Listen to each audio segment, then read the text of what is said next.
was overwhelmed to see the memorial for the past 17 years that I've come down here. It's overwhelming the turnout, and today, in the rain, people still come down, and it's so important to us as New York City firefighters, as rescue workers, and as Americans. It's so important to us to never, ever forget. And some of the things I'd like to point out on that day, 21 years ago. I know the calendar says 21 years, but to me, it's today.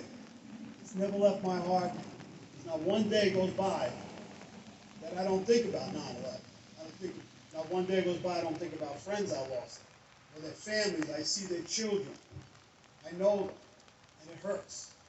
They were robbed. They were stolen. Time away from their mothers and fathers were taken away from them. And some of the things that you have to remember on that day, it was one of the worst days in the history of our lives. It was one of the worst terrorist attacks in the world, in our country, ever. The thing I remember the most, I was at home at the time, living over near the woods.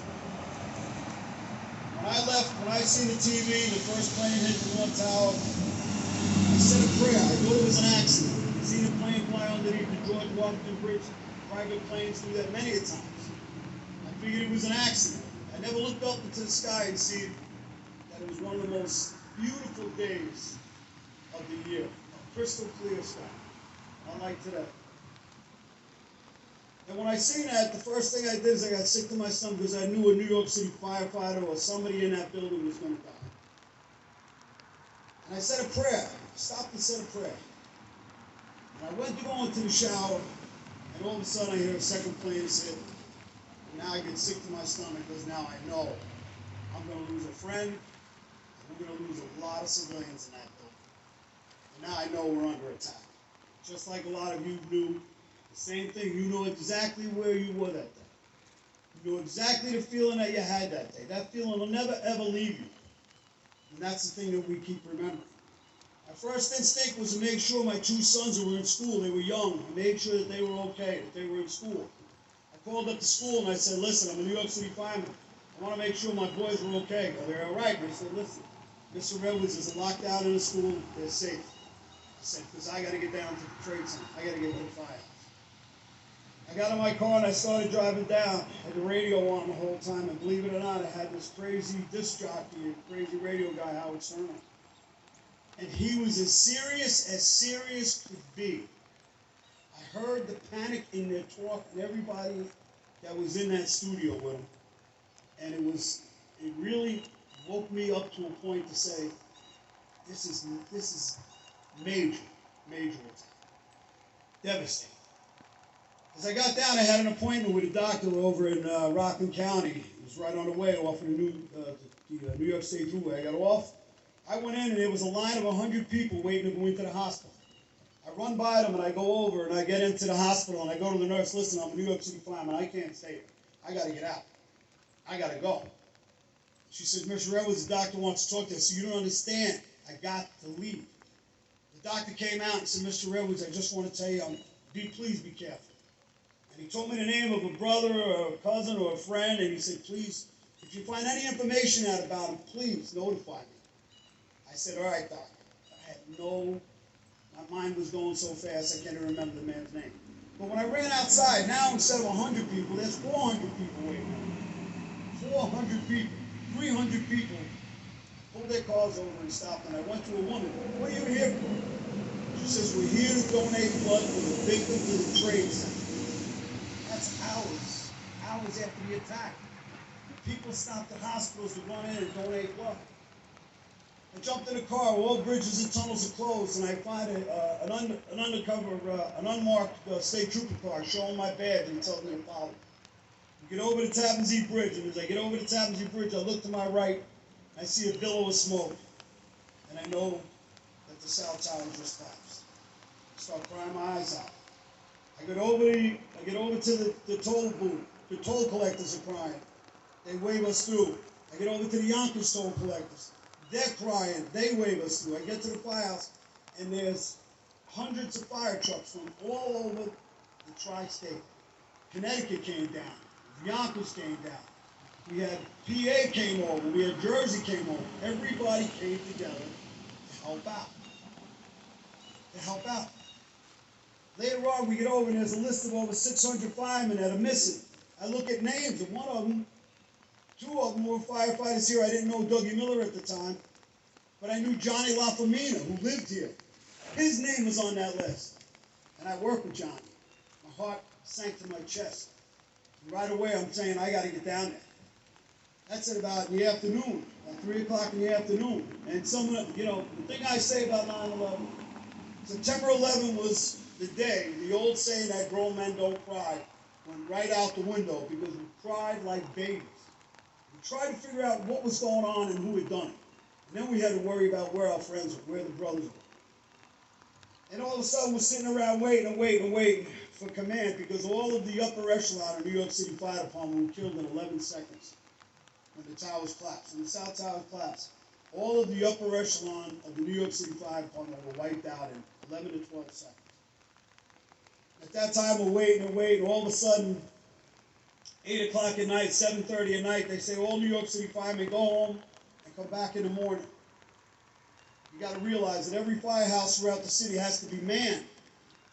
Because just because there's a terrorist attack down in Lower Manhattan doesn't mean that there's not going to be a fire or an emergency, that somebody's going to have a heart attack or a car accident. Every firehouse has to be manned. So that's why we had this mutual aid come down. So I didn't go home. And a lot of us didn't go home. Because we knew what we had to do. And all of a sudden, 8 o'clock at night, 2 Rikers Island prison vans pull up. Rikers Island prison vans. And they hold some of the most vicious, violent criminals in New York City. The buses pull up. And all of a sudden, prison guards get out in green jumpsuits. The CEOs get out with no guns. These guys have no handcuffs, no ankle bracelets. They get out, they open up the back of the bus, and they start bringing out half-baked chickens, mashed potatoes, salad, juice, fresh baked bread. They feed us. They feed us. And then they get back in the van, and they go back to Rikers Island, and they get locked up. As time went on, I finally got down to the Trade Center. It didn't dawn on me the whole magnitude of what was going on. When I got down to the Trade Center, it was 10:30 at night. And what ended up happening was Engine 13 from Yonkers was going on a run. Engine 13 was told by the dispatcher of New York City Fire Department to be down to the World Trade Center. I went over to the chief from Engine 13 and I said, listen, do you mind if I jump on it? No, Chris, I need all the help I can get. I'm not familiar with Lower Manhattan. I jumped on the rig. We take it down. The city that never sleeps. It was so quiet. The closer and closer we got to the World Trade Center, the thicker the white dust became. We got to a point where we went up to Broadway. We had a command center on Broadway. I knew the chief and I kept going, Chief, what's going on? What's going on? What's going on? You gotta get us in there. You gotta get us in there. As I'm looking around, as we walking over, you see a shoe, you see a jacket, a briefcase. And I go, God, I just hope those people made it. All of a sudden, army cars, military, soldiers started running towards the hole, to where the Trade Center was. Further and further they got. Finally, I broke this chief down, and he says, Chris, take the radio and go to building, go to the post office and throw water on building number 7. So I took 3 other guys. Well, I took all the guys from Yonkers and 2 guys from my house and go over to the post office. Walk up the stairs, it was like time froze. There was mail scattered all over the floor. There was a half-eaten egg sandwich. Coffee was spilled. And like everybody ran for their life. You get up to the top, and we're hitting pockets of fire. And after a while, you're hitting pockets of fire. All of a sudden, we start hearing beep, beep, beep, beep. Those are vibro alarms. If you're not moving for more than 15 seconds, that means you're either, to me, it meant a firefighter had died, his body was either trapped, or he dropped his mask and ran for his life. The louder and louder it got, the longer we stayed. My mind was just going absolutely crazy, wanting to get down. Finally, I just told the guys, I said, listen, let's go. I gave the radio over to the chief from Yonkers. We walked down, we walked out, we made a right. Now it's like 6 o'clock in the morning. We You can see all the devastation. We turned around the corner from the post office. I looked to the right, and there was a line of 300 or 400 people, men and women, firefighters, and police officers, and construction workers, and civilians, going all the way out into the hole where the Trade Center was. The only thing you could see was the spear, and it was set off in the back. It looked like a little tennis ball. And I asked this chief in the street, I'm right across the street from the Millennium Hotel. I said, Chief, what's going on? He says, Chris, we just pulled out one Port Authority cop alive, and we're working on getting another one out right now. And I was like, you got a cop? Somebody survived? He goes, yeah, we got one out right now and we're working on another. I said, Chief, you gotta get us over there. He goes, how are you gonna get out there? You just had 5 major operations on your left knee. You got 2 metal plates and 2 metal plates and 8 screws in your left knee. How are you gonna do it? I said, you retired 4 months ago and you're standing in the street telling me I can't go out there. And he says, go get the Stokes, bring it out to the end of the hole. We went out to the end of the hole, and what eventually ended up happening was they freed up the body of John McLaughlin. Port Authority police officer John McLaughlin came out alive. I didn't know the man. It was at the end of the hole. When we brought his body out, they handed his body out. He looked at me and he said, I want to go home and see my wife and kids. I want to see my wife and kids. I said, brother, you're going home. You're going home. We handed John down, and through those 300 yards, they were handed down all the way over to the Millennium Hotel. They put him in an ambulance. They took him away. At that point, I started walking back. I didn't know it was one of the most helpless feelings. He gave me a lot of hope, but it was one of the most helpless feelings you could ever have in your life, because you know there are people trapped. You know there are people trapped. You want to go in and help. So what I did is I walked back. I walked up to Duane Street. And I was walking up to Duane Street. A police officer stops me, and he's in a uniform. And he goes over and he says, listen to me. I have to give you something. My son made a T-shirt for a New York City fireman that's a hero.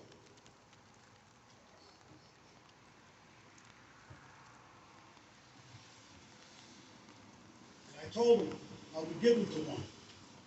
And I want to give you this shirt. And I said, sir, I can't take it. I'm not a hero. Not a hero. He goes, no, you don't understand. He's 9 years old. He made his shirt in his class as soon as the towels were hit. He said, sir, I can't take it. Because I'm not a hero. And I point to the back. And I said, in that hole lie all the heroes. I have that shirt at home. I've never, ever worn it. It's in a plastic bag. I keep it in I keep all my other 9/11. I've never, ever worn that shirt. I had to take it from him. He said, please. So Chris D. in Old Bethpage, New York, I don't know where you are today. Got to be over 30 years old. I want to thank you for what you did for me that day. I get around the corner, I go to Duane Street. There's my firehouse. My company, 81 Engine, was relocated all the way down to the Trade Center, to Duane Street.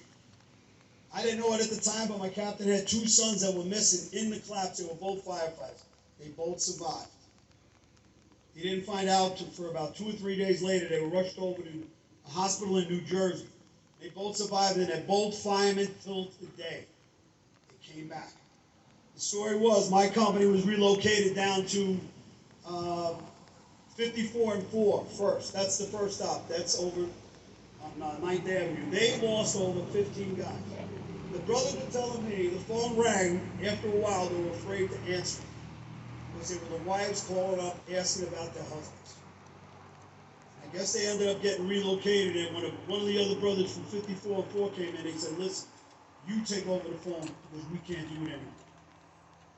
So when I get down there on Duane Street, I see these 2 guys with cameras going around, videotaping. The brothers coming out of the hall, and the guys coming into work. They're hugging and crying, and these 2 guys are going around videotaping.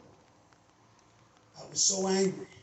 I was so angry. I thought they were like opportunists coming around, taking advantage of a very difficult time. Thank God I didn't hit one of them, because they both ended up being the 2 French brothers that did a documentary on 9/11. When I seen the work that they did, in some of the most moments that'll never, ever be seen again.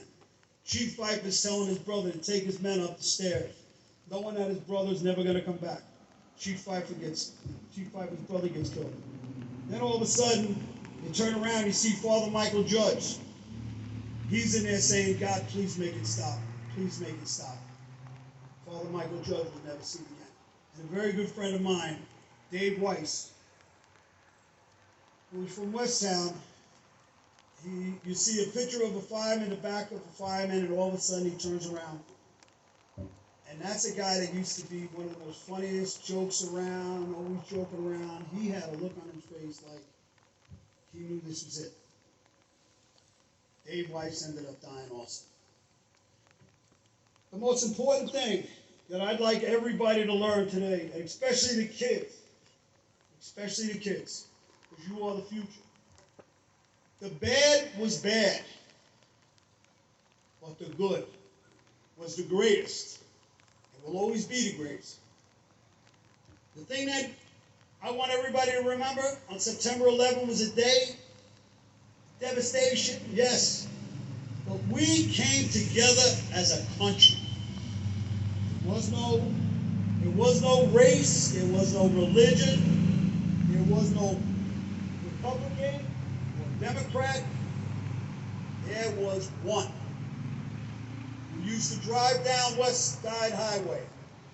People cheered for us for miles on the West Side Highway.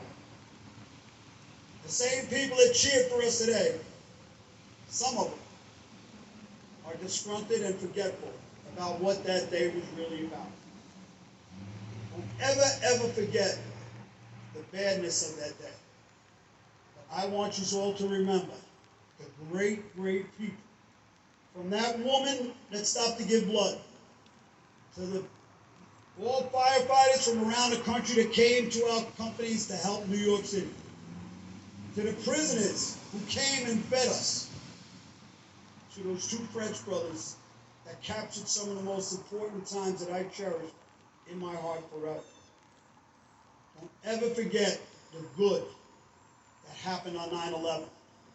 And that good was we came together as a country. This is what has to be done now. That has been forgotten. Don't forget the bad, but remember the good. The bad was bad. The good was the greatest. And for every child here today, I want you to understand something. There were men and women who carried the torch for us after 9/11 and went to the military and they lost their lives. And there were other men who sacrificed their lives long before I was born and long before you were born. The next time you see somebody who's in the military, you go over and shake their hands and you thank them for everything they've ever done for us. Because those are the heroes. Those are the heroes that have to be remembered. Just like all the heroes on 9/11. One more story I have to tell you because I just went through his cemetery. His name is Wells Crowder. For all the kids in the audience, I got a homework assignment for you. You probably thought you were going to get away with it, but you know what? You got a homework assignment. Go out and look up Wells Crowder, a young man from West Nyack. Look up the story of Wells Crowder. And once you realize that he was a young man who wanted to be a firefighter in the worst way, when he was a little boy, his father gave him a handkerchief. He had a red bandana he always wore in his pocket. And on 9/11, during the attacks, his mom and dad had thought that Wells Crowder had worked in the building, and they figured he had just died. But what ended up happening was people came around and started telling a story on how they survived. And the story was there was a young man with a red bandana that went out and helped me out of the building. And then somebody else said there was a young man that helped me out of the building. And the story went in a whirlwind. And so many people came forward to tell the story about Wells Crowder. And it all got back to his mother and father. And they realized that the man with the red bandana was their son, Wells Crowder. When his mom and dad went to the house, to his apartment, they looked through. And there was an application to be a New York City firefighter. He filled it out. They took it, they brought it to the New York City Fire Department, and what ended up happening is they made Wells Crowder a firefighter, an honorary firefighter. When you stop and think of all the bad that day, don't ever forget the great people that have stepped up to help us. And it continues now with every soldier that's ever gone and lost their lives and the soldiers that come back home. The bad was bad. The good will always be the greatest. Please don't forget.